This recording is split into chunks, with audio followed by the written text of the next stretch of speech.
The Butt Kicker Gamer 2. What you see and what you hear is what you feel. Butt Kicker. The future is feeling.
It's a new season. It's a classic series with some changes to the class structure and plenty of new drivers joining for the start of 2025 here in the Precision Racing League. This is the GTP, LMP2 and GT3 IMSA series here on RaceSpotTV. First round here at the Hockenheimring. Thank you very much for joining us. I'm Reese Gardner, Joey Tebben alongside me in the commentary box with Hugo Luis pressing all the buttons behind the scenes. Already some drama at the end of the practice session. And, well, Joey, we'll wait and see just how much more of that drama carries over into the race. We have got 3 classes on track in this series for the first time in a while. Indeed, it was only 2 classes for the last couple seasons, GTP and GT3, but this season, LMP2 is back by popular demand. We've got 52 cars in the field right now across 3 classes. It's an hour-long race. I don't think we're going to stop talking for any of that hour, Reese. Oh no, I don't even think I'll even have time to get another sip of my coffee. And there's going to be plenty of action over the course of this whole season. It's your usual 9-week, 9-round format for this season. We start at the Hockenheimring, and then we go to a who's who of great sports car circuits. Couple of ones jumping out to me here. Long Beach for round 6, Joey. That is going to be tough in all 3 classes here. We always love a Long Beach appearance in the PRL. No matter what series it's in, there's always the possibility of chaos, there's always the possibility of drama, but seemingly in the last couple years it's actually been very clean, so you never know what's going to happen there. Le Mans coming up late in the season, the full Circuit de la Sarthe, that's always an interesting race as well. Fuel saving, long straights, pit strategy with a race that's only a couple of laps long. There's not a single track that I would take off this calendar. It's going to be a great season all season long. Absolutely. I echo that sentiment. All of those tracks belong on this schedule. Of course, we do start here at the Hockenheimring, and this round, as with all rounds of the PRL, is brought to you by a whole host of fantastic sponsors. First off, Logitech G wheels and pedals are equipped with True Force feedback to help you feel the road and own the race. Use code PRECISION at checkout on logitechg.com for 5 to 10% off your purchase. Owned and operated by passionate sim racers, Advanced Sim Racing designs and builds the sturdiest and most durable aluminium profile racing simulation cockpits available on the market today. All PRL members also get a 5% discount on ASR products using the Precision5 coupon code at checkout on advancedsimracing.com. Racebox offers mid and high-end button boxes for sim racing enthusiasts, from the casual gamer up to the most meticulous sim racing driver. Competitively priced and carefully handcrafted, our button boxes are an enjoyable addition to any sim racing setup. Visit raceboxsimracing.com and also get a 5% discount there using the Precision5 coupon code. Butt Kicker products add incredible immersion and realism to every game. Feel every nuance and truly put yourself in the driver's seat. Check them out at thebuttkicker.com. Moradness is a performance lifestyle brand motivated by motorsport and founded by professional race car driver Daniel Morad. Mr. Hedge iRacing Photography. Capture your finest, proudest, or simply worst moments from your hobby in up to 8K resolution. A great addition to any sim room. MrHedge.co.uk. Finally, last but not least, get ready to learn to be fast with Advanced Motorsports. Follow them on their socials to become a better driver. Facebook, Instagram, YouTube, TikTok, and Threads. They're absolutely everywhere. Well, Joey, we can get into the action for tonight. And, qualifying has started. All three classes out on track for this solo qualifying session. 10 minutes. Drivers get 4 laps each to set their times for the grid. And there is a whole host of them out there. Can't wait to see who grabs pole in our classes today. A pair of Hyperion drivers we were seeing for the first time, or there was one Hyperion driver rather, Floyd Kerr in the Acura, now Doug Sorrentino in the other Hyperion car, goes for a big ol' spin on his opening lap. This is closed qualifying. There's only 10 minutes to get, I believe, 2 laps in. And as it is a multi-class series, we could have put all 52 cars on track at the same time, but there's multiple classes, multiple speeds. We don't want to be doing multi-class racing quite yet, so everybody gets to go out on track on their lonesome, go as fast as humanly possible, and then they'll all meet together in about 8 minutes. Indeed, and I think this track, the Hockenheimring, is very well suited to multi-class racing. It's a Grand Prix venue. It's smooth. It's flat. It's got plenty of room between the corners in most places around the track, anyway. So I reckon it's going to facilitate some all right racing between the classes. There might be some dramas in the final sector, though, when they get into the stadium section, which Jeff Kaufhold in the Ferrari is now approaching. That section of the track was created in the 1960s, and it's quite narrow, as you'll see. It's very wide here, but then Kaufhold turns in, and suddenly the track's only probably 2-3 cars wide at the max. It's going to be interesting. It almost feels like a street circuit when you first come into it. There's those concrete walls, then you come into the stadium section, and you can see it perfectly here, as Reese mentioned, maybe 3 cars wide at its widest. You're not avoiding walls necessarily, but you are avoiding off tracks. There's a lot of asphalt runoff in those last couple of corners. You don't want to accumulate too many of those. Get 17 incident points and you are disqualified in the PRL. So especially at Hockenheim, we've seen that come up so often in the past. No matter what road series it is, if you pull up those off tracks, Hockenheim's a place that likes to punish you. It absolutely is. Plenty of heavy braking zones as well, which is going to be a point of contention for the GTPs and LMP2s, which do not have anti-lock braking systems like the GT3s do. Matt Benson in the Cadillac in the GTP class coming around to that very section now. He's going to try and beat a 124.4 that has been set by Dave Menino in the number 3 in that class. Alex Caruso and Jim Feliz are your provisional pole sitters in your other 2 classes. But see the speed that this GTP carries through these final couple of corners. It's almost Formula 1 pace, and you have to be so precise yet aggressive in these things. It looks like it's sped up, honestly, and now as Benson brings it to the line, that wasn't sped up, but it was much faster to pull by 0.7 of a second. That's over Dave Menino, the guy who won the first PRL IndyCar race in over 7 years, just a couple of months ago. But even that wasn't fast enough for Benson. McGill goes 0.7 faster than that now. Bradley Holly can be looking to change that as well as Menino goes 0.6 even faster. The time it's shedding away from the top. Absolutely is. Bradley Holly here has a very big honor being bestowed upon him tonight. This is going to be his 505th PRL race start, and that moves him to the top of the all-time starters list. He is officially now the startingest driver in PRL history. Or Thank you for using the word. Yeah, as Patrick Cowgill said in the Discord, at least he will be when the green flag drops in a few minutes' time. So let's see what he can do from there, putting a time good enough for 4th place in. But now we have Timothy Larson going to the top of the GTP class with a 122.4. Man, the times just keep dropping, don't they?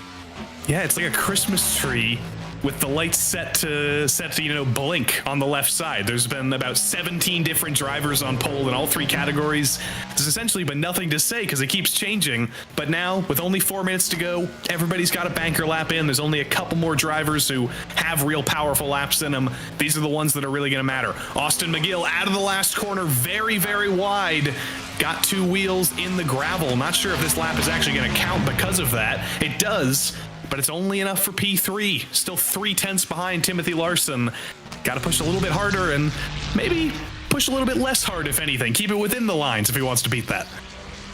Yeah, indeed. Hockenheim, I think particularly at the exit of the last corner, the off-track's actually quite forgiving. You can go all the way across the curb and still have the lap be legal, but it's just as long as you don't dip too far into the gravel. We'll see what they can do coming towards the end of the session here with 3 minutes and 40 seconds to go. Kaufhold coming to the end of another lap here in the GT3, the Valhalla Motorsports number 33. Always like to see Valhalla out there.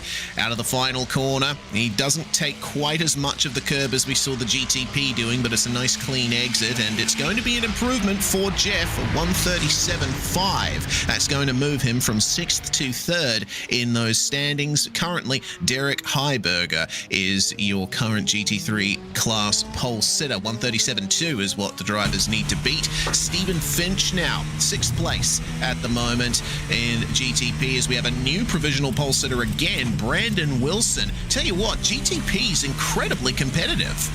Yeah, I'm looking at the top 10 right now, separated by a second.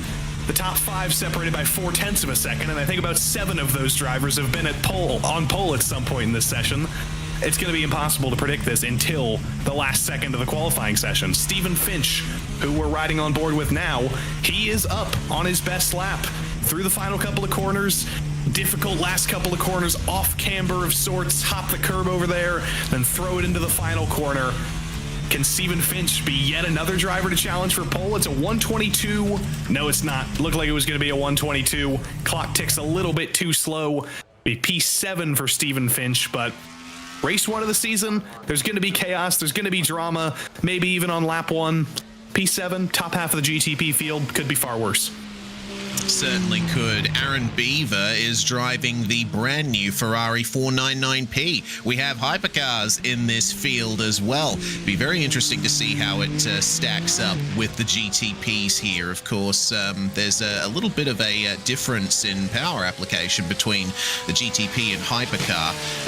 The Ferrari has a 4-wheel drive on corner exits above 190 k's an hour. So we'll see if he can make use of that throughout the course of this race. Thomas Dunn, meanwhile, in the Porsche, in the GT3, trying his best to improve on what is provisional 5th. We've just seen Joshua Chinsky as well move up to 2nd in the LMP2 class. What can Dunn do here? He has to try and beat a 137.2 to get pole, but it's not going to be quite that. It is going to improve him from 5th to 3rd, though, with a mere minute remaining in the session. Now we just focus on our last few cars getting ready to set their final laps.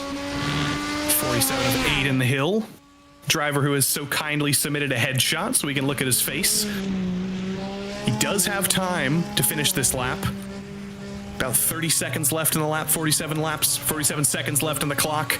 But it's not been the best run so far in qualifying. Hasn't quite got the, and he hasn't quite got the line into the stadium section, off in the gravel. That will disallow the lap. I was going to say, it's a shame. He was very fast in practice, was 4th on the timesheets, if I remember correctly. So he definitely has more pace in this Acura than P11.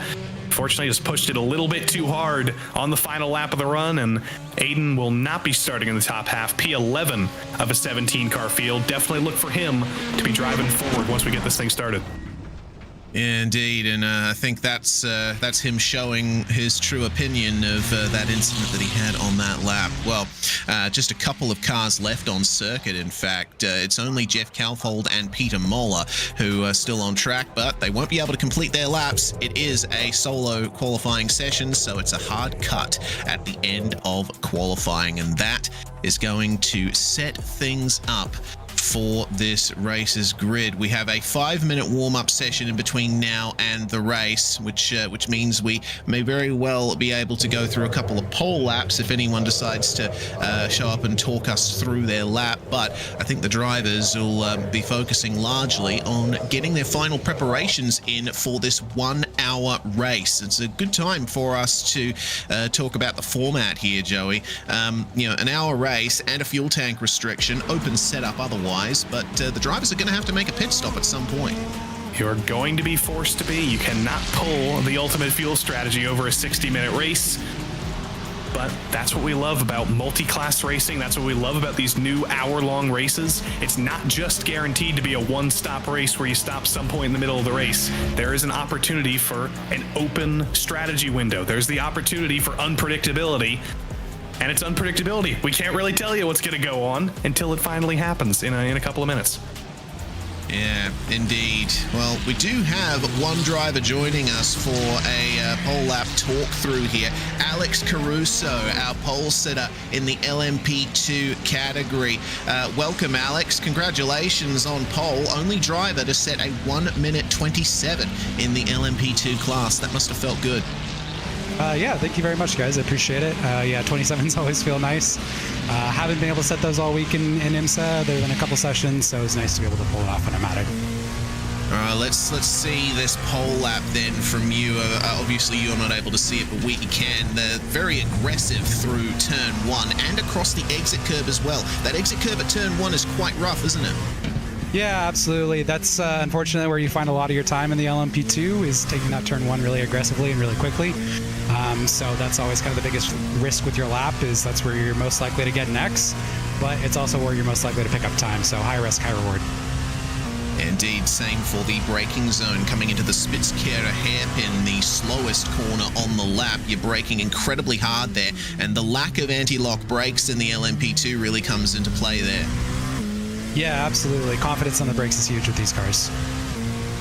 Yeah, certainly, especially when you're racing in a multi-class. And coming down to the arena section, there's quite a few rough curbs around here as well. The right-hander coming out past the grandstand, you're basically flat out through there, aren't you? And you got to try and take advantage of the downforce of this car through those sweepers. Yeah, absolutely. On the cold tires, it's always sketchy. You never really know whether your tires are up to temp until you take that turn. But once you get them up nice and warm, then those two corners are almost flat. Yeah, indeed. And the final couple of corners, very difficult to try and plot the line between the two of them. But at the end of the day, it was a great exit onto the start-finish straight and pole position for you. Do you have any plans for the race here? Any hints you can give us as to your strategy? It's just going to be try and walk away as quickly as I can. I've been practicing IMSA all week, and I know my race pace is pretty decent, so hoping to carry that over to the race session today. Excellent stuff. Well, thanks for joining us, Alex, and we'll hopefully be chatting to you afterwards. Meanwhile, Joey, you've got Derek Heiberger, the GT3 pole sitter. Indeed. We mentioned we've got a hypercar in the GTP field, but we've also got a hyperger in the GT3 field. And Derek, you've decided to go with the Acura this season, the new car of the bunch, kind of untested apart from, the first couple of weeks of the season. Clearly, it treated you very well on this pole lap. Yeah, it's a great car, especially around a track with as many tight turns that we have here, so we'll see how it pans out for the rest of the season. But in all honesty, I picked the car when it was announced. I figured I'd run it for the season because I liked it in other sims, and turns out it's a good car, so I'm pretty happy. Seems like a good car indeed. Into the heavy braking zone here. We're seeing the lap on our side. Where do you think you have a distinct advantage over the rest of the field? Is it in the straight lines? Is it in the middle of the corners? Is it just general? It's a more planted car. Where do you think you're going to have an advantage today? It's a very well-rounded car, but around this track, the commitment we can take on entry in this car, I don't think can be matched with any other GT3 on the field. So I'm starting from pole, so hopefully I'm not looking at a bumper, but if I am into one of the slower corners, I think I can take advantage of it. All right, nearly a Hyperion Racing sweep of the poles. You got 2 out of 3 at least. We'll let you get to your last couple seconds of gridding, Derek, and we'll see you in the race in a couple seconds. Sounds good, thank you. Good old Derek Heiberger, Reese.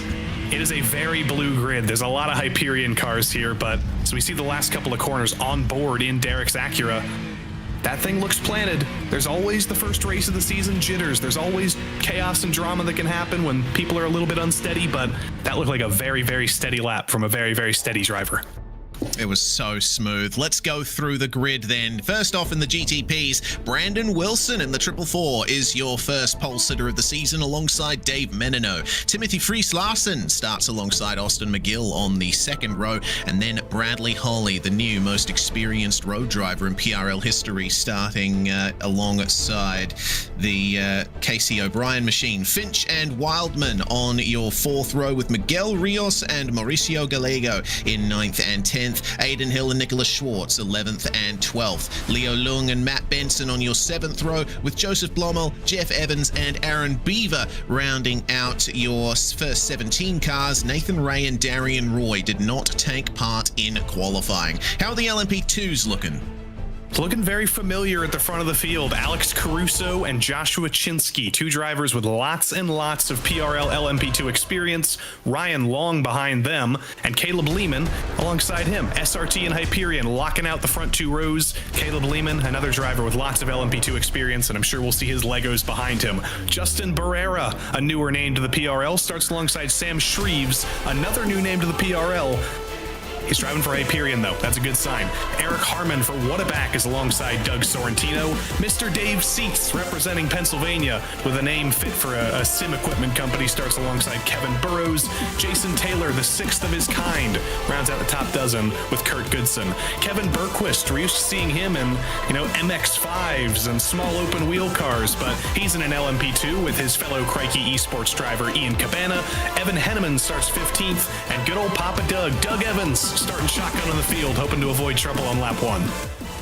Derek Heiberger, your pole sitter in GT3. It's the Hyperion lockout of the front row. Floyd Kerr joins him. Thomas Dunn and Luke Wallace, 3rd and 4th, with Kaufhold and Costello in 5th and 6th. Then we have Jim Felice and Matthew Wyckoff, with Adam Ostrich and Tony Costello rounding out the top 10. Matthew Maturo and Peter Moller are 11th and 12th. Then we have Eduardo Aguiar, Willie Brennan, Mark Kalen starting alongside Thomas Baker on the 8th row, Robert McGeehan and Patrick Cowgill rounding out your 18-car GT3 field. And we are just about to get things going here as they're already rolling behind the pace car. 69 Fahrenheit track temperature. That's a reasonable measure to have there. Nice cool track. Should be able to get some good heat into those tires and plenty of grip. Mostly cloudy though, not expecting any rain. Humidity 50% though. That's rather low, especially for this time of the year in Germany. Well then, let's get ready then. The GTPs are already away. Brandon Wilson taking the jump on the start, and the green flag flies for the first time in 2025 in PRL LMP2 GT3 GTP. The LMP2 starting to take their start as it's looking pretty clean in the GTPs. Already Brandon Wilson skipping away. Larson going for second place over Dave Menino, but there's already been dramas in the LMP2s, Joey. A couple of spins down to the back of the LMP2 field. Kevin Burrows and Kurt Goodson in trouble. Neither of them got into the wall, though. They are still good to go. They're still moving. Left side of your screen is now the GTD star, the GT3 star, rather. You can see one of those LMP2 cars just recovered in front of them. There's even more trouble on the right side of your screen, though. One of the SRT cars into one of the Hyperion cars falling down the order. Not sure which one that is. That's Caleb Lehman in the SRT car, and the Hyperion car still unknown, but they were all starting close together. There was bound to be something going on lap 1. There's even more side-by-side into the stadium section in the GTPs. Oh, goodness me. Oh, chaotic start there. I think that's McGill and Bradley Holly as well falling down the order. That is massive. There's already been plenty of casualties on this first lap. We have a couple of our GTPs in the middle of the LMP2 field, and Ryan Long in the LMP2 is currently behind the top 6 in the GT3s. Goodness me, it's only the first lap of the race. It's only just been completed by our overall leader, and we already have plenty of drama. But that's exactly what I was talking about. First lap jitter. jitters are already a thing, but first lap of the season jitters are another thing.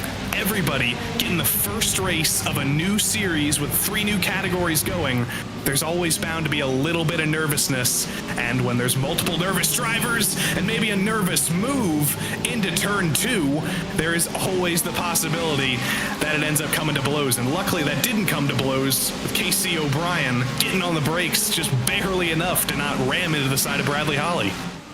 Yeah, KC there in the number 28 was very slow at the apex of the turn, and Aiton Hill thinks, okay, I'm going to try and get past you if you're not going to carry that kind of cornering speed. Through he goes in the 47, and Leo Lung is going to follow him through there on the exit of the hairpin. So, time to get into a rhythm from here. You want to try and sort your position out. If you've lost places on the... Oh, no, Lung getting spun there coming into the arena section. Not sure exactly who got him there. It looks like it was actually KC that tapped him in the rear, and now there's damage on the Cadillac. Yeah, there's a little bit of dipping and diving into the braking zone there. There's even more coming into the stadium section, and they just met in the middle of the braking zone. Aaron Beaver in that lone Ferrari has to get on the brakes not to get into the back of Leo again. But at the back of the field, there's 1, 2, 3, 4, 5 cars in a line. There's about an inch separating the front ends to the rear ends of each of these cars. If there's one checkup, if there's one bobble, it has a little bit of an accordion effect like that. And if you're Aaron Beaver at the back of this train, you've got to be careful for the next couple of laps. There's still going to be some jitters. You don't want to get into the back of them. Yeah, certainly not. Nicholas Schwartz defending 9th place there from Casey O'Brien, who's gotten right back on the pace. Nice to see. And you talk about checkups. Well, they're not far away from checkups because the GTPs are almost catching up to the GT3s here. GTP leads just exited the hairpin. The last GT3 has only just entered the stadium section, so we're only about a lap or so away from our first traffic of the race. This is some good racing, though, going on in the middle of the GTP pack, seeing, oh, that's Nathan Ray that's had a problem at the hairpin there, and Alex Caruso has moved back into the lead for the LMP2s there, with Joshua Chinsky chasing him. I mean, the lead is looking pretty clean in all of our categories, but the mid-pack and back, it's a mad scramble. Yeah, those 1-second leads for all 3 categories are going to be pretty comfortable. That was a little bit of target fixation we just saw there. That was, I believe, Schwartz leading this train. He ran off into the gravel. Then Casey O'Brien ran into the gravel. Jeff Evans, third in line, followed them all into the gravel. They all did a good job of pointing it straight, but as I mentioned, when everybody is close together in a line like this, target fixation is absolutely going to force you into a mistake, and saw a cloud of dust getting kicked up. Jeff Evans somehow made a move out of it, got ahead of O'Brien. Yeah, certainly did. Well, that's going to be another position up there for Jeff. There's plenty of big position gains in the GTP category. In fact, Evans and Darian Roy both up 6 positions, and it's purely by virtue of staying out of trouble. Even at the very start of a race, you have to take that endurance racing mindset.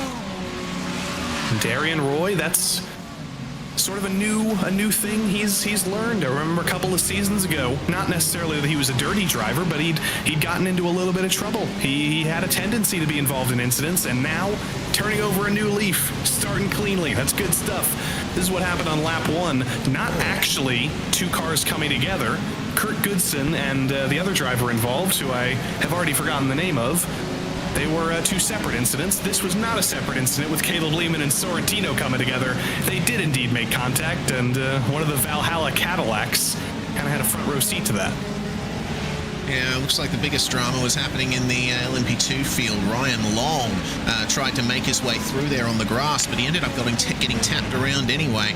And then up at the hairpin, even more drama for Jason Taylor, who just seemed to lose the rear end in the middle of the hairpin. I don't know if there was contact there. It didn't look like there was. But yeah, that's what I've noticed there, is the LMP2s just had trouble with traction, and that's what happened to McGill. It was the direction change that caught him out there.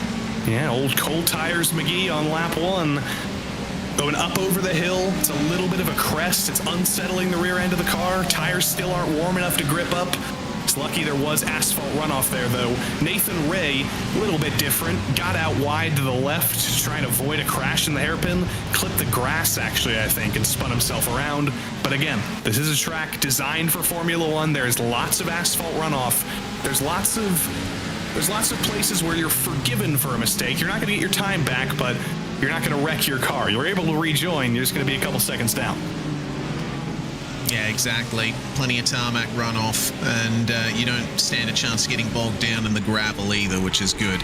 In any case, it's traffic time, and Bradley Holly has a great view of it. He's actually catching up to Miguel Rios and Graham Wildman. There goes Wildman up the inside. The Graham Wildman fan club in the YouTube chat's going to love that one. Graham's up to 5th place now. We'll see if Bradley Holly will be able to follow him through.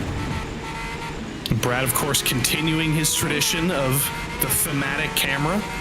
He's got a beautiful blue setup on, got the beautiful blue lights on for this blue GTP car. Getting held up in turn 1, though, by one of the blue Hyperion Porsches. This is when it becomes the second race. You had a couple of minutes, of just the GTP challenge. You were racing against your fellow prototypes. It was all fine. Now suddenly, there's, what's the total? 16 GT3 cars out there. There's 16 extra chicanes at Hockenheim now. Have fun for the next 52 minutes. Yeah, absolutely. And the GT3 field's going to keep getting spread out in the midst of all of that as a little bit further back. This is an interesting view on board coming into the hairpin. McGill, who, remember, we saw spinning on the first lap, trying to make up positions here, making his way past Casey O'Brien. The view from the car behind there of Joseph Blommel.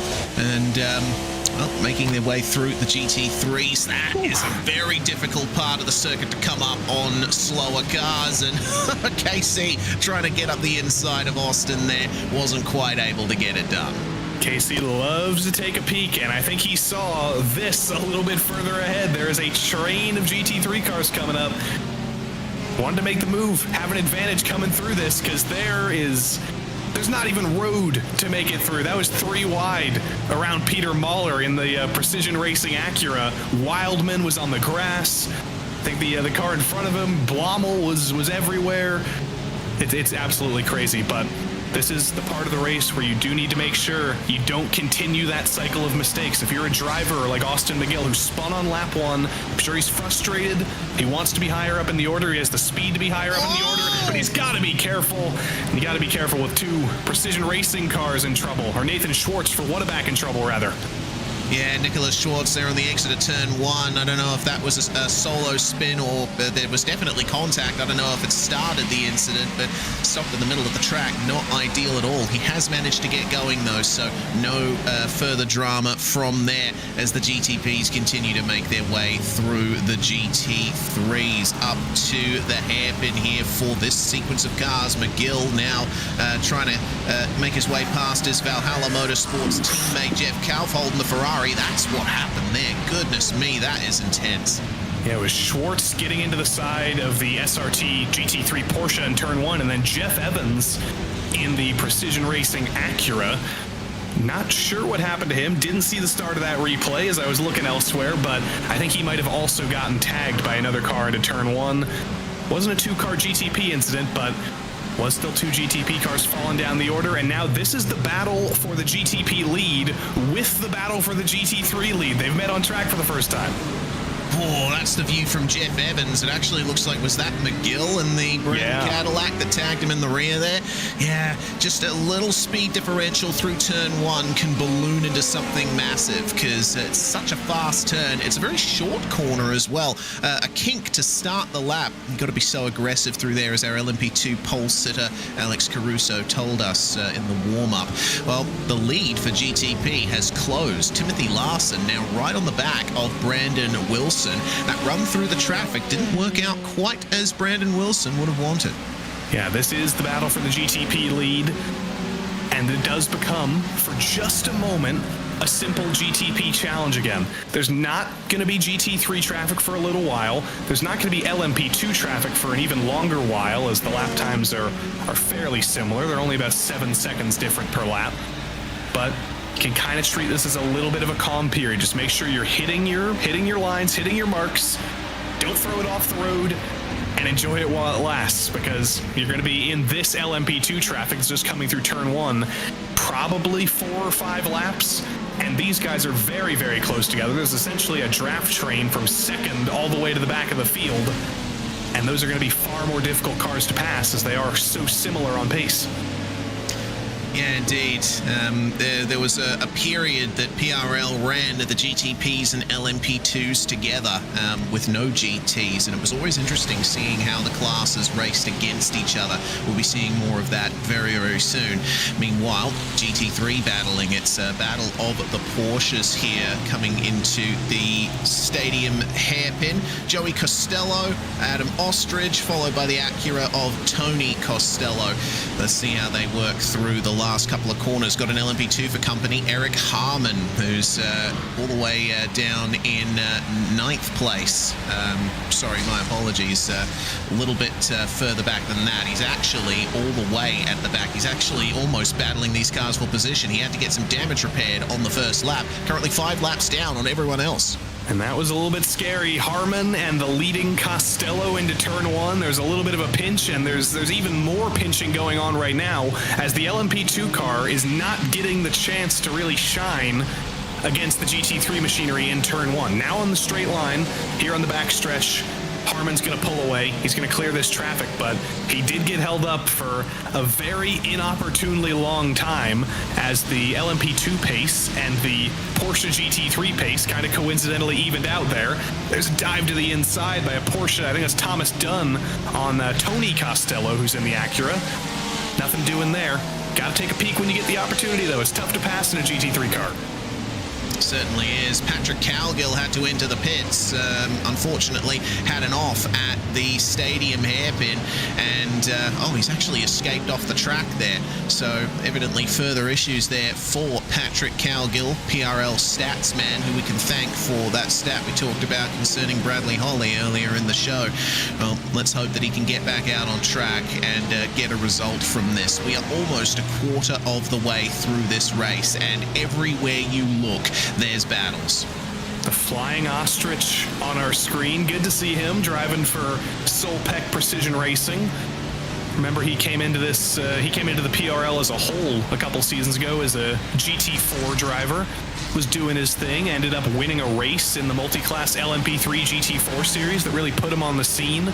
Started racing with Whataback, started racing with some of the other precision racing drivers, and now he's a full-on member of the team on their GT3 squad. That's good to see the pipeline where there's always new names coming to the PRL. They're always welcome. We see a lot of them on the grid here. Even Adam Ostrich was a new name at one point, and now he's on the big team. Yeah, PRL is one of the largest online racing communities in the world, and the fact that we have so many cars in this field is a testament to that. This is the lead. This is one of the battles here for LMP2. Goodness gracious me. Gently does it there. As Brandon Wilson is still getting threatened for the lead here. He has to make his way through that LMP2 battle. It's actually Kurt Goodson and Evan Henneman fighting there over 7th place in the LMP2 class in the midst of all of this. And that little pass by that GTP there, 2nd place Timothy Larson, has brought that battle together once more. Yeah, that was big for Larson. There was a little bit of an LMP2 buffer separating him from Wilson, so he went for the dive, made sure there was no buffer, gets around the GT3 Acura right there, but now he's just a couple of cars behind. That's the tough thing about multi-class racing. If you can be just one car behind the car you're battling with consistently, it's pretty easy to stick with them. If you're about 2 lapped cars behind, if there is that buffer, it's so much more difficult to make up that time because you have to pass the same cars that the car in front of you has already passed.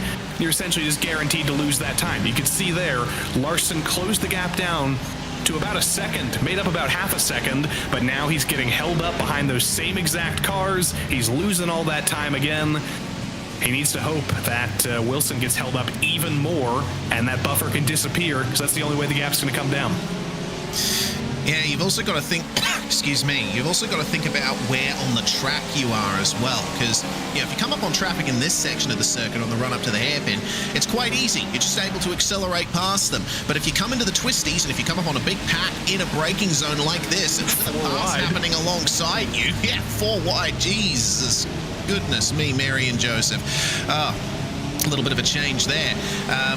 you come up to the twistiest sections of the track, and it becomes even harder to make your way past the GT3s. You've got to try and take alternate lines. You're going to end up losing seconds to your rival. So you better hope that you come up on a GT3 pack on a straight. Tony Costello getting into a little bit of trouble there, throwing the Acura off the road. And as this is the first race of the season, you know, there's some drivers we don't entirely know the relationships of. I don't know the Tony and Adam Costello relationship. Is it father and son like Doug and Jeff Evans? Is it brother and brother? Is it uncle and nephew? I guarantee you there's someone in the YouTube chat who knows, who can share that with us, but we want to know. We want to know the family relationship. So every time the Costellos are together, we can know, is it an inter-family rivalry? Are they just cousins? Are they not related at all? That's entirely possible. I want to know. Yeah, there's a driver in the Australian community, Griffin Gardner, who's one of the fastest in the V8 supercars here on iRacing, and I have to highlight almost every time I commentate on him that we are indeed not related. So it does have that aspect, as that looked like a GT3 at turn 1 having some big issues. One of the Porsches, I think one of the precision racing machines. It was Ostrich. Not ideal. Yeah, okay. Adam Ostrich with some big problems there. He's fallen down to 14th in class, and okay, coming together with an LMP2 in turn 1, and that is, it's always a heart-in-mouth moment when a car comes back on track in front of a pursuing pack. You know, well done by literally everybody to avoid that. Hockenheim turn 1 is difficult enough when you're on your own, just trying to commit, just trying to throw it in and balance it within the curbs and not getting off track on the outside. It's even more difficult when it's a blind corner. There's cars all over the place. We're 3 wide into the Mercedes Stadium section, and somehow everybody's still pointed straight, but that was far too late in the brakes for Aiden Hill. He was not getting that stopped and had to use an LMP2 car as a wall to get himself slowed down.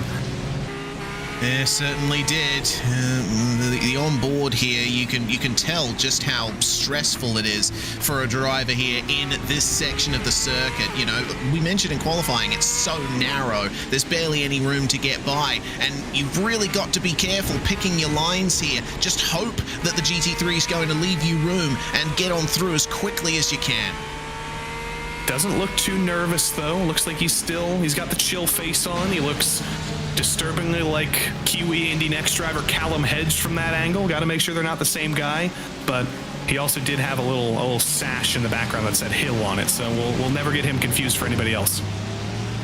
Yeah, certainly not. Well, the battle continues here in the GT3, just up ahead of this pack here. The Ferrari trying his best here to find his way past Joey Costello. That's Matthew Wyckoff, I believe, who was chasing him down, and gently does it coming into the hairpin. We've got more GTPs coming up on you. The lights are flashing for Joseph Blommel, and there's going to be a dive there from the Ferrari. I think Wyckoff might have missed his braking point there. Fortunately, nothing happens on the way into the corner, but out of the corner, it's absolute chaos behind. Yeah, they ran out of room. They ran out of room eventually. Yeah, Tony Costello ran into the wall. He's got damage. He's crabbing. This is going to be a hazard for pursuing drivers. That was 3 wide, 4 wide, with 3 different classes, all fighting for pieces of track position. That was not going to work out at the end of it all. Let's recap it. They were already 3 wide at the front of this train. They're 3 wide behind. They're 3 wide behind, Indy 500 style. And eventually, yeah, Tony Costello does just get hit a little bit too hard. I think that was a prototype bumper that was bouncing around behind him. Let's see what happened initially from the old helicopter. There was a double LMP2 checkup, and then Darian Roy, I believe, from the back of the field gets into him. That was what finally turned him. And Mark Kalin, that is another heavily crabbing Acura. That is not normally what a Mark Kalin vehicle looks like, unless it's an Xfinity car on an oval. And yeah, he got hit from the front and the back. Yeah, looks like an already damaged Corvette up ahead of him, and there was a big incident there for Kalin. We've lost quite a few cars from this. Ryan Long had a solo spin and crashed out a couple of laps ago. We've lost Patrick Cowgill, Thomas Baker, Mark Kalin, and Tony Costello all in the pits now to get that damage repaired, and Doug Evans retired about 3 minutes ago in the LMP2, so already some attrition starting to happen here as the lead is back on for GTP. Brandon Wilson, I was going to highlight this. At some point, he's gained a bit of damage to his front end. You keep an eye on the right front, and it's bent in just a little bit. That could be affecting the aero of his car and thus his pace. And that might come into consideration once that first pit stop comes around. If it is just a little crinkle, might be 1 or 2 seconds of repairs in the pits. Does he decide that it's worth it to take that once that finally happens? That'll be interesting to see. But Larson, he gets the opportunity into the hairpin. He's going for it. And Wilson's not fighting it too hard. He saw the dive coming, and he said, I don't really want to get taken out right now. Yeah, indeed. I think that's a tactical decision there. Now he can run behind Larson, pick up the slipstream, maybe save a bit of fuel to move his pit strategy around a little bit and try and get the lead back later on. But regardless, he led for so long, but a tiny bit of damage just incrementally affecting him, and he has now lost the lead. So let's see if Timothy Larson will be able to hold on to that. They're in clear track right now, but it won't be long until they start getting into traffic again. And I gotta tell you who we can't forget about. In the background of your screen, you're seeing some little, green and black flashes. Dave Menino is not far away from this battle, especially as they ran side by side, the front two, for a couple of moments. That helped even more.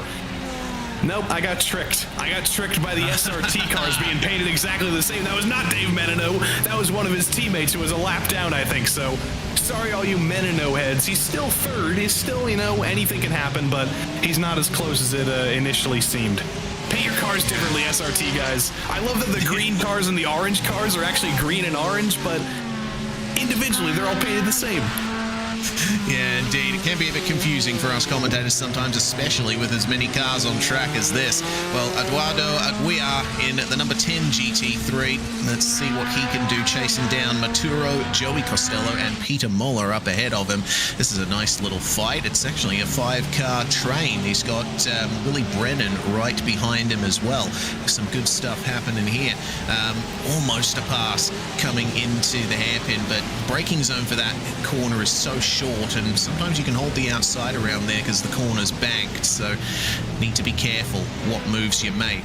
Got Taker onto pit lane as well alongside that Ferrari. I'm not sure who it was. It was Thomas Dunn, actually, the 163. I believe this might be our first scheduled pit stop in GT3. Yeah, Thomas says, I'm done, puts a period on that, and then says, I'm going to make a pit stop as well.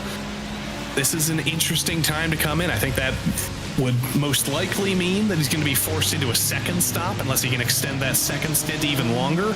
But he's got a lot of friends down there. Tony Costello's damaged, but I believe he did have one other car behind him follow him in. If you're in a pack like this, you're slowing each other down, you're battling constantly, it could be a good decision. Find some clean air at the back of the field, make up some time, as these guys are probably going to run side by side at some point again. Could be a good move from Thomas Dunn. Well, our overall leader makes his way through on that pack there, and you see the gap that's been taken already here. Timothy Larson leading by 1.5 seconds over Brandon Wilson. So this is some good traffic management here from Timothy. He's been able to get through cleanly and quickly. We'll have to see if there's any sort of fight back from Brandon Wilson after the pit cycle is complete for the GTPs. And meanwhile, at the back of that GT3 pack, a little bit of room having to be made for Casey O'Brien, as Willie Brennan at the back of the pack still tries to chase down Eduardo Aguiar in the Corvette. Meanwhile, a little bit further up, Joey Costello starting to fall under some pressure from Matthew Maturo in the battle of the Porsches. Oh, there is that pressure visualized right there, going a little bit wide on the exit of the hairpin in the stadium section, and now deciding to pit, minimizing his losses, realizing this was a little bit of a scruffy lap. He was under pressure. He might have gotten past. So he's going to say, I'm coming down pit lane. I'm going to put some new tires on this thing. I'm going to fill it up, and I'm going to find some clean air to try and pull the undercut here. Not new tires, rather. That would take too long, but it'll be fuel, absolutely. Oh, Doug Sorrentino. Oh, dearie me. That's a bit of a problem for him. He has to stop to allow traffic by him and then make his way further out. He's not going to pit on this lap, but still, that's some big time loss for him. In fact, that's a point that I wasn't clear on. Because this is LMP2 GT3 GTP, do we run to IMSA rules and have tires and fuel at the same time, or is it like WEC where you could until a couple of years ago take fuel without taking tires? I believe, well, if they do elect to take tires, it is tires and fuel at the same time. But Yes, I don't know if anybody's actually going to take tires. I think that would take too long, and it's only a 60-minute race. At least in the GT3s, I don't think it would be worth it. In the GTPs, we have seen races in the past where tire wear has been so bad where it has been worth it to take tires, but I'm not totally sure. It's a cool day here at Hockenheim. It was about 60 degrees for the start of the pace lap. I don't know if it's going to be worth it to take tires necessarily. I'm going to take a look at the drop-off here. It's kind of hard to tell because everybody's in traffic, so they're not the best lap time comparisons in the world, but Bradley Holly had a clean lap last time. He did a 1:24.9. His best lap's a 1:24.3. I don't think there's enough tire fall off to switch tires, but we'll get our answer when the first pit stop comes around.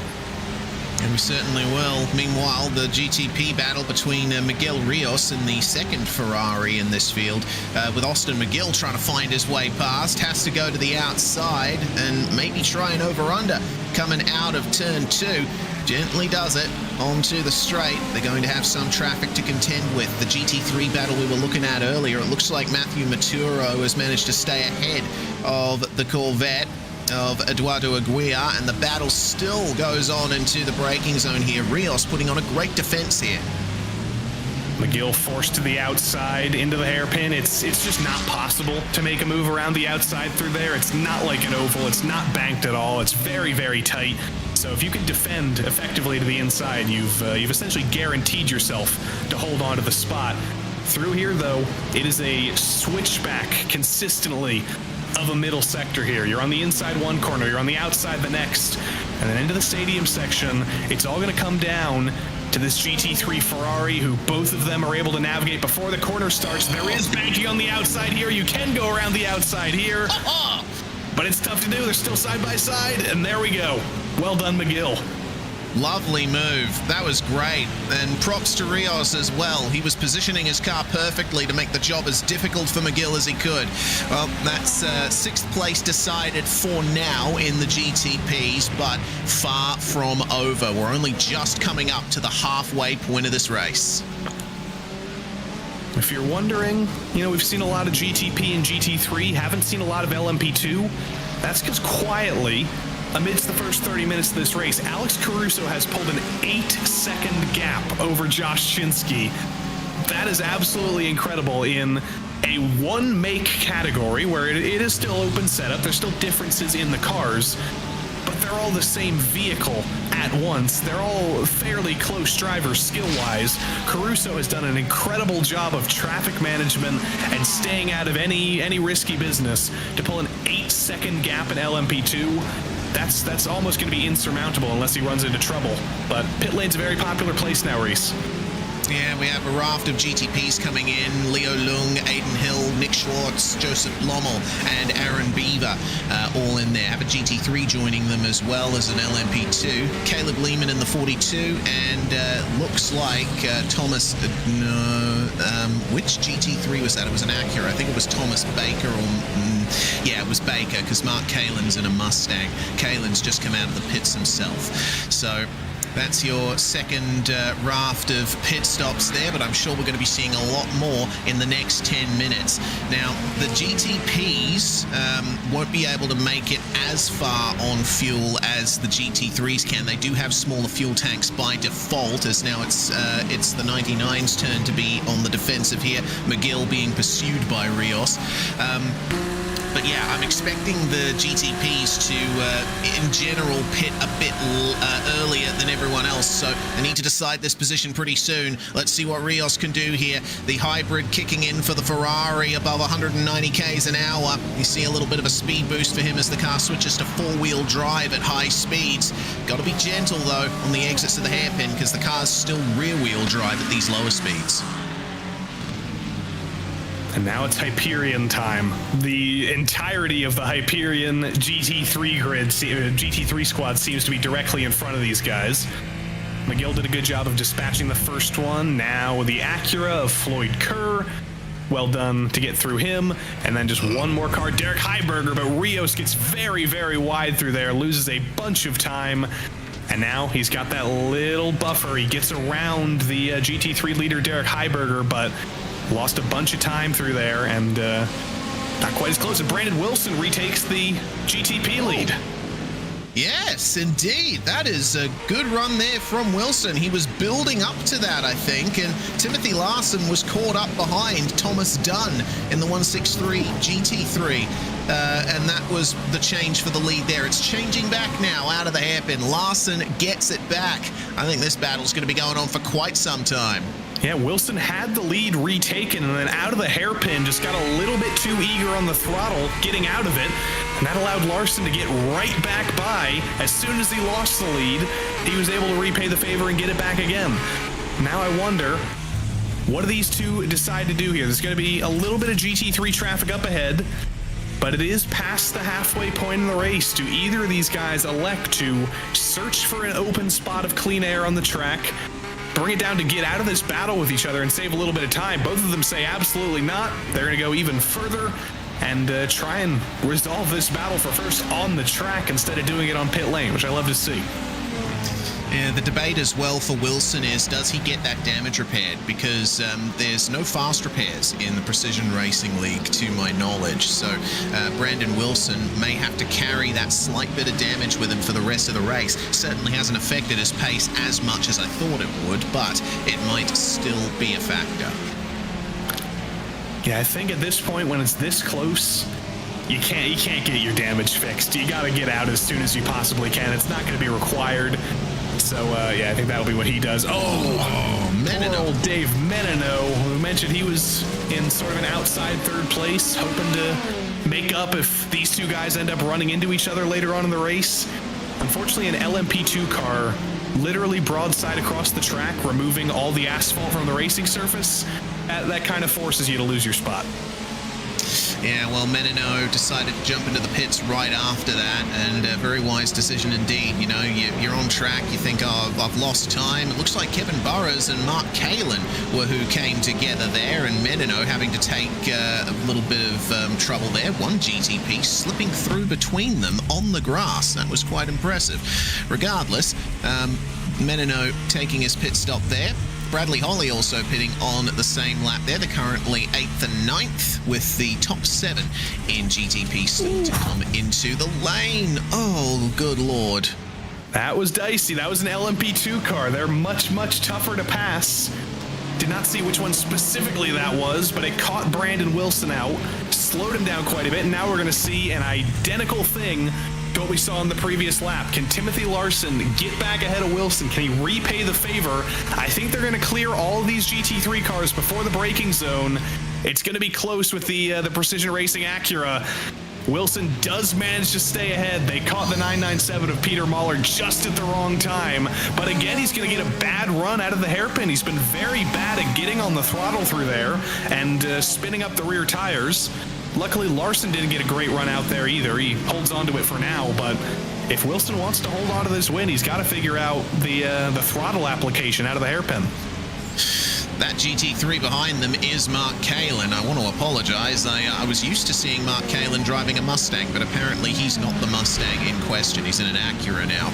In any case, Jeff Kaufhold having a big problem there. Massive crash with an LMP2 getting into the back of him. And that, Joey, is an example of where communication breaks down between the classes. You want to try and switch lines between corners, but if you're an LMP2, you don't often know what the GT3 is going to do. Yeah, and poor old Kaufhold, there is no buffer when you hit a wall like that. That is pure concrete, nose in. It's going to be engine damage. It's going to be suspension damage. It's going to be all sorts of damage. But second place, Timothy Larson's in. Brandon Wilson elects to go one lap longer. Could be dangerous. Depends on where Larson comes out in terms of traffic. Yeah, certainly could. We'll keep an eye here on Mr. Larson to see what he does here and where he comes out. Pit stops in the GTPs only take about 20 seconds at the quickest, and it's a 24-second stop there for Timothy Larson. He comes out right with the Hyperion LMP2 of Doug Sorrentino, but other than that, it looks like the track's pretty clear for him. Yeah, and Sorrentino is a teammate. They're not in the same category. They are both Hyperion racing drivers, though, so I don't think Doug is going to cause him too much trouble. And there you go. Doug pulls out of the way, sees a blue car coming behind him, and that is going to be a very, very easy move there. Now, the gap between Wilson and Larson, we can essentially say it was 0 when Larson pitted. So it's all going to come down to the comparison of the two pit stops. Remember that number for Larson's stop? And keep remembering it for another lap, because Wilson's going to go one lap even longer. He sees that there's not a ton of GT3 traffic in front of him, and there is GT3 traffic in front of Larson. So Larson's going to lose even more time, I think, than Wilson is over the next lap. Yeah, that's where the racing brain really kicks into overdrive, right? Because if you're battling with someone on strategy in a GTP, you're not just thinking about your position versus them. You're thinking, where are the GT3s right now? Where are the LMP2s? Where's the biggest pack? Am I going to come out ahead or behind them if I pit now? And now, for Wilson, he has to make a couple of moves here, and an LMP2 locking brakes up ahead of him. That's going to cost him a few tenths at least. And suddenly that evens out the advantage. Had to get on the brakes extra hard to not get into the back of that LMP2, loses a ton of time, gets through the GT3 traffic fairly straightforwardly, as I think he could predict was going to happen, but all of that advantage he got from Larson behind him getting stuck behind the Acura GT3, it's all been lost. They're dead even again, and it's going to be a pit stop race again. Is he going to elect to come down this time? I feel like there's no advantage or disadvantage, really. It's essentially going to be random chance who ends up winning this battle, but he does have the Robert McGeehan Mustang directly ahead of him.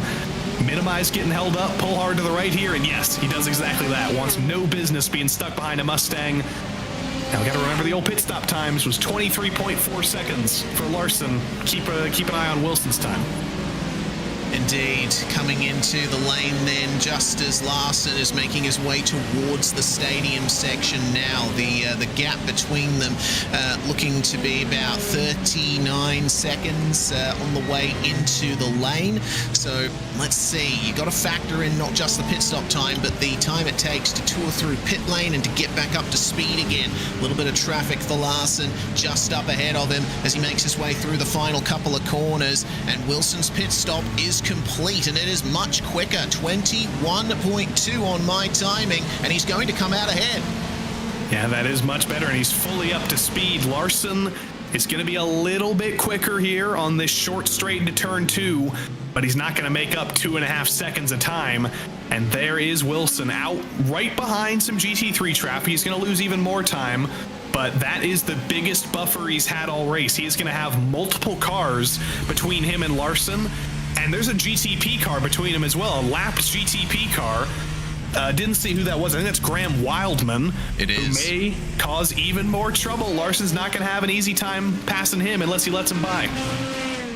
Yeah, okay, so Wildman in the Acura. I'm not used to seeing him in an Acura. He usually drove a Cadillac in previous seasons, but now he'll have to try and find a way to let Timothy Larson through here. The headlight flash button is being used quite a bit here for Larson because Doug Evans was on the line in front of him. And of course, there's no blue flags are advisory only in multi-class racing. You don't have to give room at all times if you don't need to. So Evans was well within his right to take the corner, but I think Larson would disagree. Yeah, Larson is definitely going to be feeling the impatience now. 20 minutes left. Pit stops are all gone. It's a straight fight now. the back of the field in LMP2, Ian Cabana and Caleb Lehman, unfortunately, came together in the stadium section. There was a little bit of air between those two cars, but that is a textbook Hockenheim stadium section incident. Two LMP2 cars side by side through a very, very tight corner. There is a high percentage of universes where that ends in contact.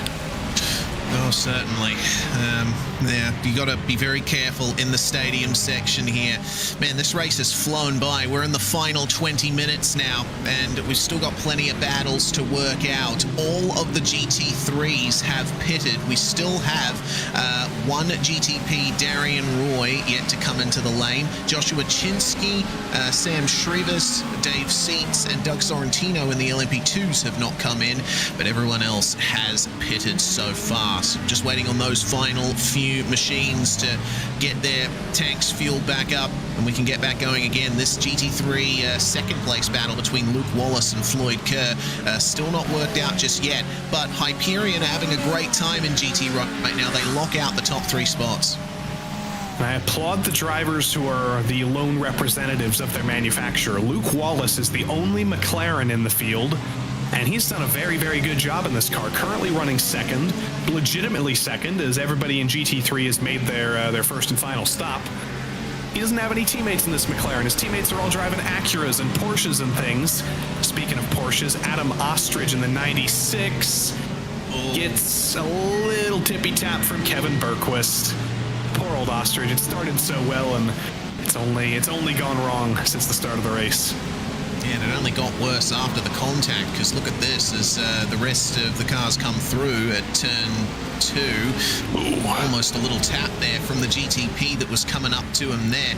Well, Justin Barrera stopping in the lane there, up on the jacks, taking tyres. So we have Dave Seats also having just completed his pit stop there, pulling out in front of him there. Seats back out on track in 6th place as the last running GTP, second last running GTP of Matt Benson is right in the middle of the LMP2 field at the moment. So with that, we only have I think one more car yet to take a stop here, and that's Doug Sorrentino in the number 69 LMP2. Back to the battles though.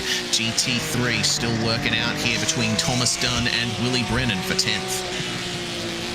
Brennan, another one of those drivers who is extending himself across many PRL series this season. We saw him in the IndyCar Fix series on Sunday, kicking off the debut of that series. Now trading in closed-wheeled car, as that grammatically sentence goes, for another closed-wheeled car, a Porsche GT3. Not going to have the same level of draft here down the backstretch. That Porsche in front is punching a fairly large hole in the air, but you got to be within about half a second to take full advantage of the draft, and I don't think he's actually close enough there. So Willie's going to keep it going, stay on track, not get hit by the GTP that's coming by, and now is a perfect opportunity to try and take advantage. The two leaders, actually, Wilson and Larson, come through. If he was hoping for a bobble in front of him there, that would have been an opportunity to make a move, but was very well held by the GT3 in front of him. Yeah, it certainly was. Well, you know, seeing that happen alongside these GT3s, it adds another wrinkle to that GTP lead battle, because remember how far ahead Brandon Wilson came out ahead of Larson. I think he was aware that that damage was affecting his pace, and so he tried his best to shorten that pit stop as Brennan has to make way for prototypes all the way through the stadium section. This is crazy viewing. Yeah, the overall lead has definitely closed back up. Timothy Larson clearly faster at the moment. Graham Wildman getting through, Darian Roy getting through. That's the battle for the first spot, one lap down, 13th in GTP. You wouldn't necessarily think 13th would be the position to fight for, but every point matters in the PRL. Positions go all the way down, side by side to turn 1. Wildman's going to win out in the battle for the moment, but points go all the way down from first to, if there's enough cars on the grid, 50th. So that's why they're fighting this hard. That's why Roy's sending the dive again into turn 2. It could be an extra point or two that matters at the end of the championship that decides everything. So you got to fight for it. Yeah, you got to think about the whole season, don't you? But for now, Graham Wildman's going to stay ahead and go defensive, or at least attempt to. Roy thought there'd be a move up the inside there, but Wildman not leaving him the opportunity. Still late on the brakes, round the outside of the hairpin, punch out of the corner. Sometimes the outside line is better because you can straighten up the car a little earlier. They go 3 wide with the LMP2. Got to be gentle coming into the braking zone. Oh, man, that's yet more intensity in these battles. Yeah, I think Graham was trying to box Darian in a little bit there behind the LMP2 car, and Darian said, I'm not having it. And now Darian spins.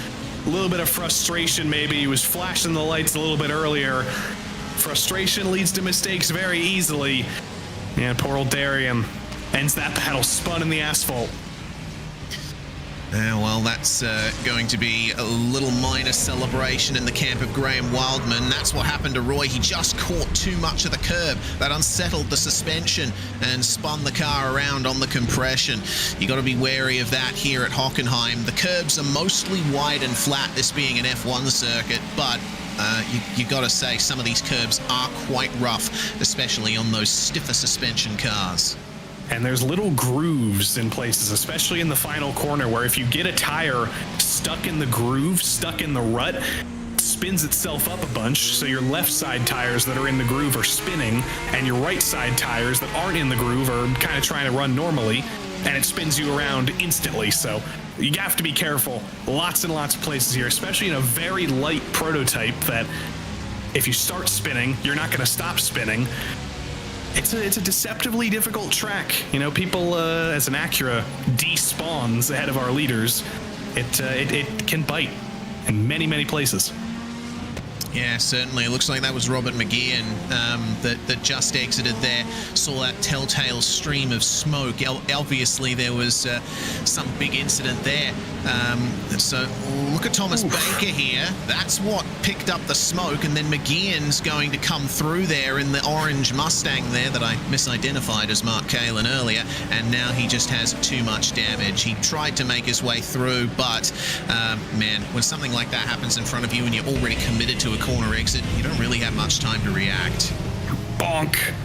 That's kind of a funny impact to see. A very heavy Mustang into a delicate Cadillac GTP. He punched Leo Wang in the face right there unintentionally. Unfortunate for both of them. But I'm wondering after race 1 if Robert McGeehan's going to change his Mustang choice, because Mark Kalin was saying there was a reason he switched from the Mustang last season.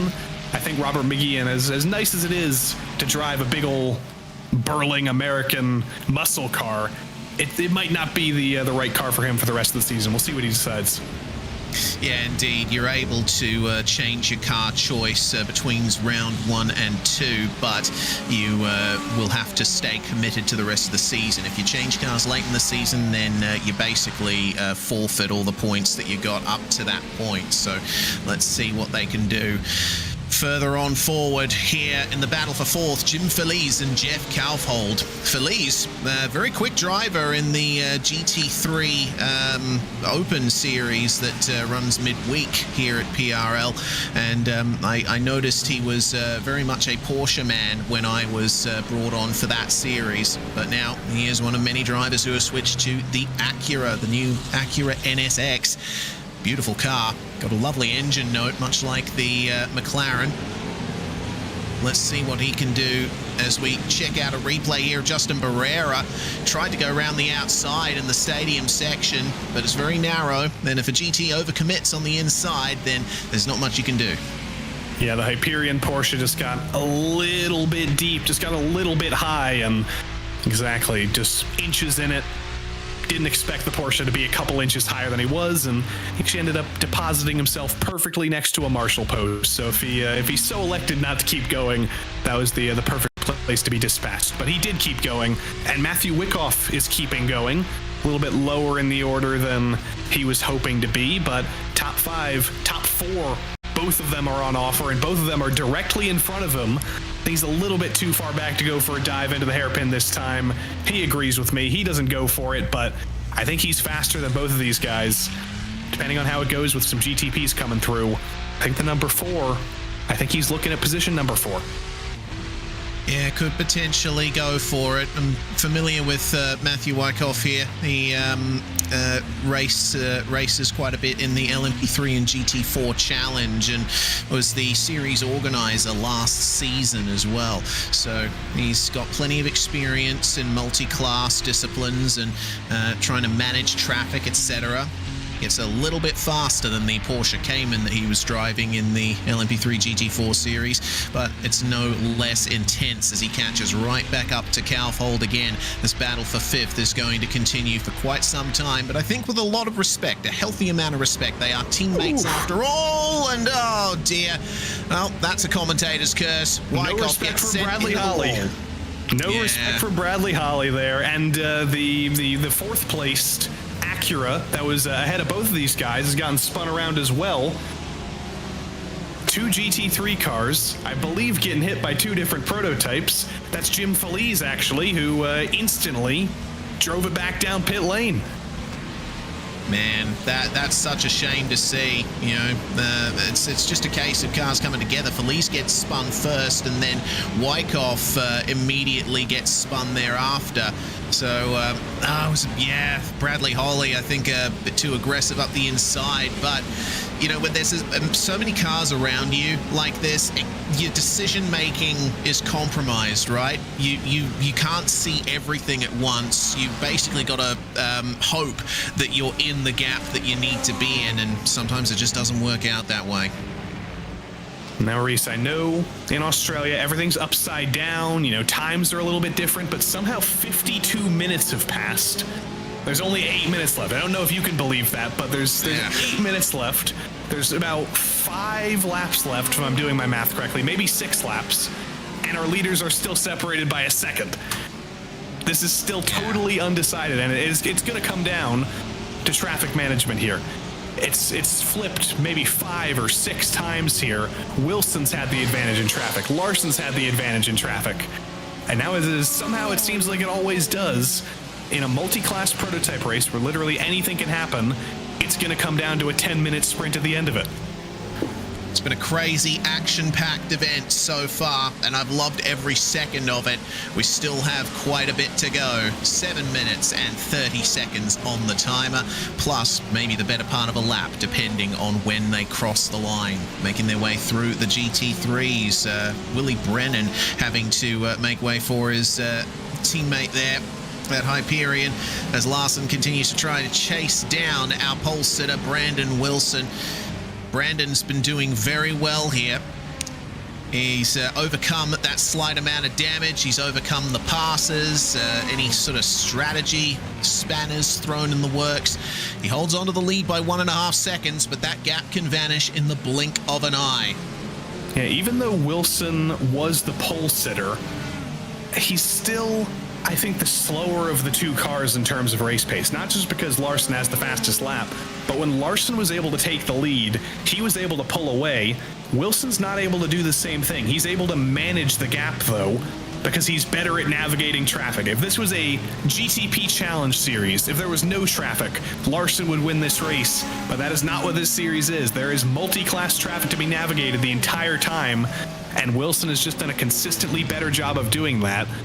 But there's only so much that being better at navigating traffic can do. There's always the randomness aspect. There's always cars running side by side in front of you. You can't navigate that at all. There's always contact to be made. It's impossible to predict, but Wilson does have the advantage right now. And now you can see he's going to lose a bunch of it in one corner. Well, speaking of contact, I just noticed some happen between Timothy Larson and Jim Feliz back at the arena section. Feliz lost the car in the middle of the corner as Larson was trying to go around the outside of him. And so that Acura now has a tap, and he's coming into the pits. He's damaged. Larson is damaged, and the challenge for the lead is over. That is so unfortunate. As I said, there's always the randomness possibility. Anything can happen at any point in the race, but especially in the dying stages of the race, and that is not a pit stop for damage. That is a pit stop, as Larson has hit 12 incident points He has been, for 13 incident points rather, he has been forced to serve a drive-through, as is the rules in the PRL. 13 is a drive-through, 17 is a disqualification, and just that little bit of contact with Jim Feliz, that little tiny misjudgment and touch, he already had 9 incident points, and that set him over the edge.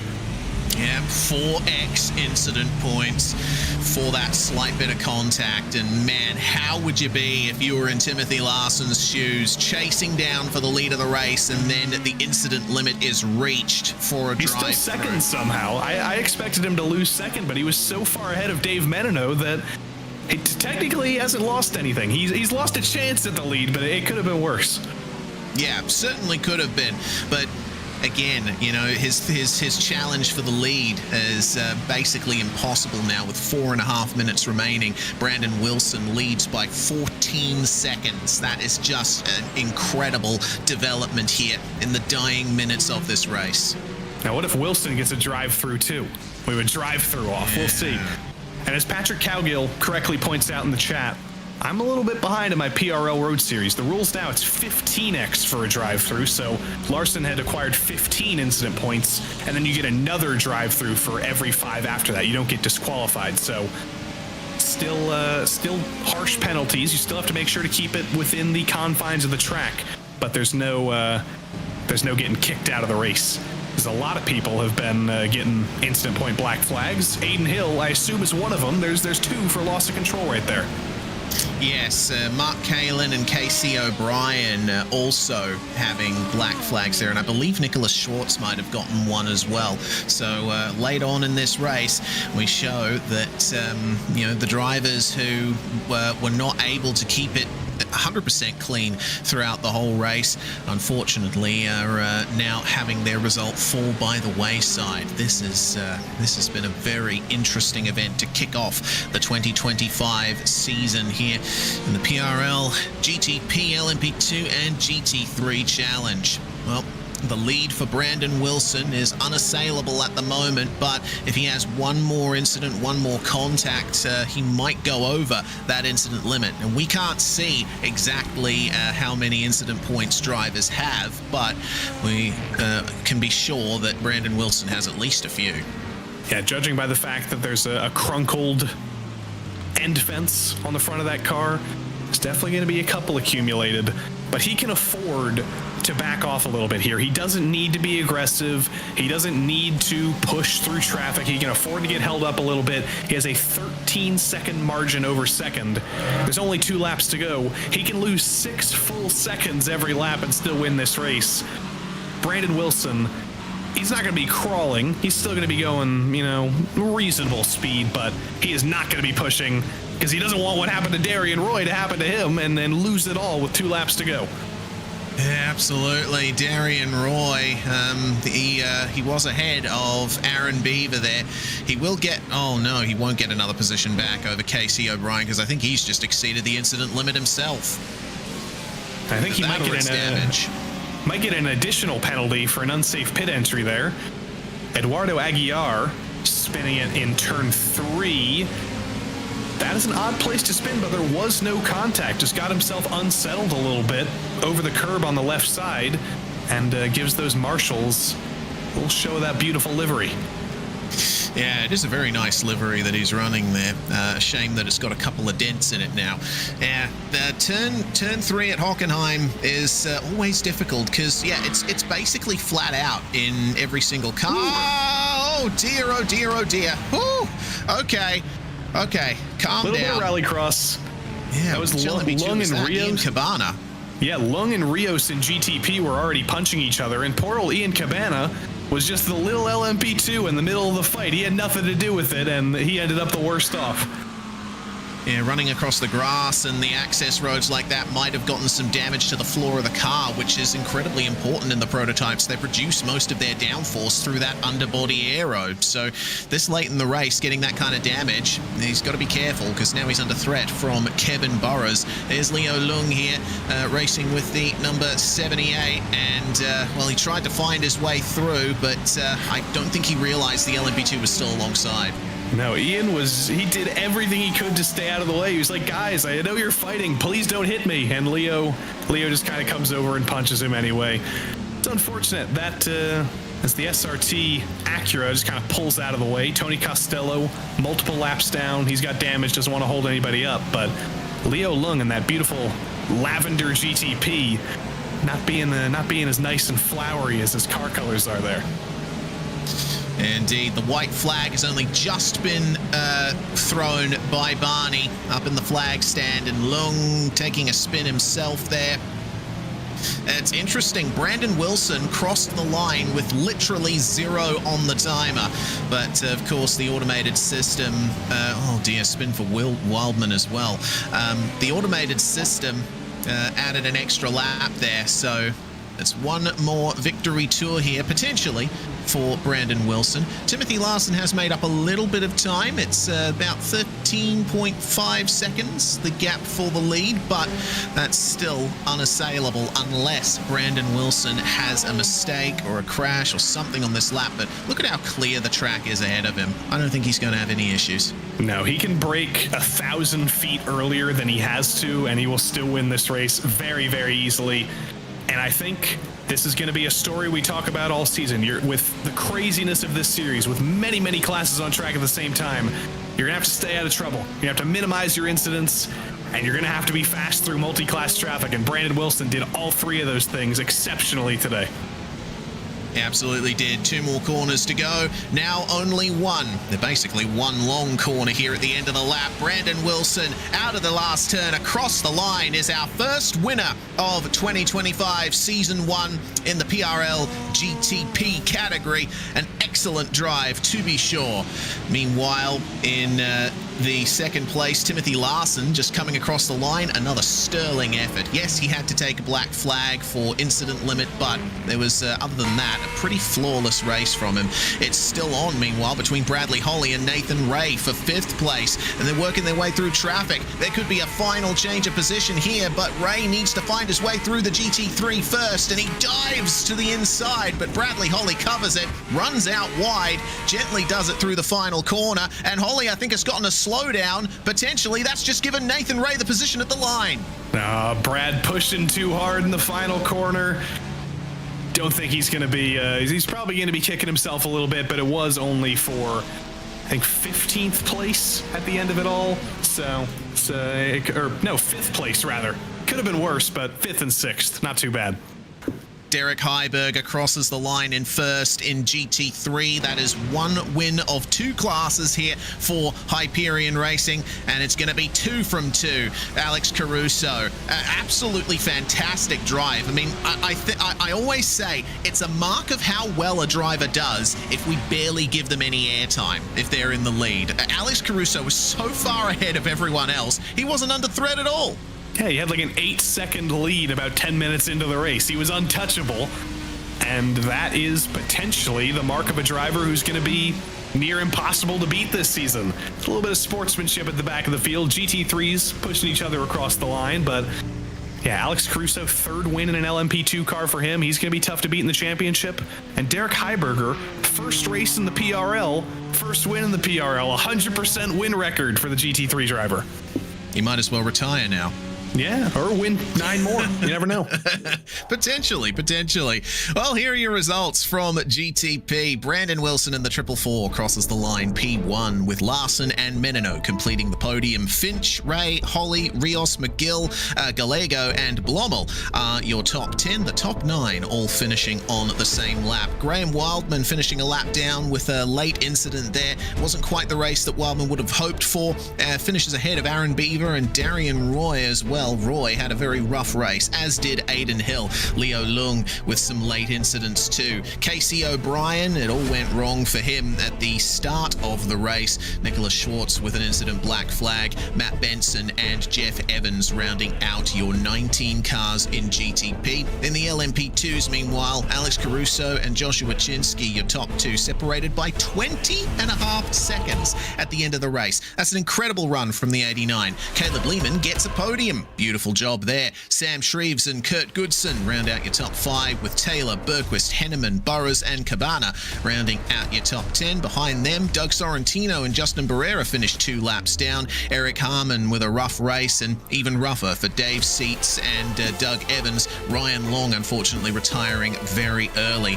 And then in the GT3s, it's the 1, 2, 3 for Hyperion Racing, Heiberger, Wallace and Kerr. Absolutely fantastic. Jeff Kaufhold, the first Ferrari. Matthew Maturo, the first Porsche. Jim Felice finishes in 6th place with a couple of incidents on the way to that. Eduardo Aguiar is our winning Corvette in 7th place. Willie Brennan, Peter Moller and Adam Ostrich rounding out your top 10. A very rough race for Adam Ostrich indeed. Behind them, Thomas Dunn and Joey Costello 11th and 12th. Matthew Wyckoff in 13th.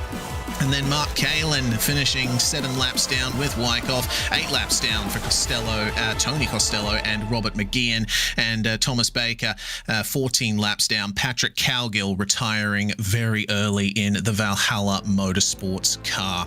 Well, we bring ourselves in to the interview segment of the night, and I think we should talk to our overall winner first, Brandon Wilson, joining us here in the 444. Congratulations, Brandon. Certainly a big challenge from Timothy. Yeah, that was a lot of fun, that race. I got a little bit of damage early on. Got a little bit of steering damage from getting into the back of the LMP2. So, man, to be able to hold Timothy off that entire race, flop back and forth, have some good battling, and to ultimately come away with the win for the first round this season, man, that was a lot of fun. Yeah, traffic was a big factor as well. A huge field of over 50 cars here. It must have been in the back of your mind as the race started. It's not going to be long before I come up on those GT3s. For sure, yeah. At the start of the race, I was just reminding myself to finish first, you at least got to finish. So definitely had to be wary of a lot of this traffic, and it was definitely fun managing it, though. Certainly was. Well, congratulations, Brandon, and hopefully the run continues, and we chat to you again next week. I sure hope so. Thank you, guys. And thank you to Brandon Wilson for joining us. Next up, Alex Caruso, winner in the LMP2s with Joey Tebben. Indeed, Alex. What a way to start the season. You had about an 8-second lead 10 minutes into the race. Where did that come from? Where did that dominance come from? Well, a lot of practice, if I'm being realistic. I've just done a lot of IMSA races over the last 4 weeks to get prepared for this league, so I think that preparation certainly paid off tonight. It was really nice to get pole, fastest race lap, and clean 0x race, so that's a first for me. It's a perfect way to start the season. Congrats on the win, Alex. We'll see you next week. Thanks, guys. Mr. Caruso wins an LMP2, and his inter-Hyperion teammate, Derek Heiberger, 100% win record. He's with Priest for the first time. That's your first race in the PRL, Derek. First win. Are you going to retire after this? I mean, it would make the record look pretty good, but no, I'm here for a while, so. Excellent race, Derek, and a great result for Hyperion Racing in GT3 to start off the season. You guys locked out the podium, and you're obviously hoping that form carries forward. Yeah, we've got a really strong lineup here in GT3, just as far as the depth goes. So I think against this field, we have a chance. I'm not going to say we're like going to sweep it or anything like that, like we did today, but we're definitely in there with a fight. Awesome stuff. Hopefully the form continues. Thanks very much for joining us, Derek, and see you next week. Yeah, I just want to thank real quick all the guys at Hyperion. It's always a team effort getting these cars up to pace. Of course, our partner, the Sim Gaming Expo. And I do want to say a shout out real quick to my dad, actually. He's recovering in the hospital right now after cancer-related surgery, but things are looking good. He's the one who got me into sim racing, so thanks, Dad. Yeah, that's definitely. We send our support to Heiberger Senior there. Derek Heiberger joining us and finishing off our very quick interviews here at the end of what was a very action-packed race, Joey. This season's going to be good. Indeed, it will be. 3 categories, exceptionally strong drivers all the way through. You know, we had a couple of dominant winners tonight, but you know, Caleb Lehman's proven he can win an LMP2. Josh Chinsky's proven he can win an LMP2. All the GT3 guys, all the GTP guys. Could be a fully different result next week. Yeah, certainly could. Well, we hope that you've enjoyed the show here on RaceSpotTV. Don't forget, we are going to be back again this time next week for round 2 of the LMP2 GT3 GTP challenge, and we're going to Daytona. Goodness me, this is gonna, oh, let's go away indeed.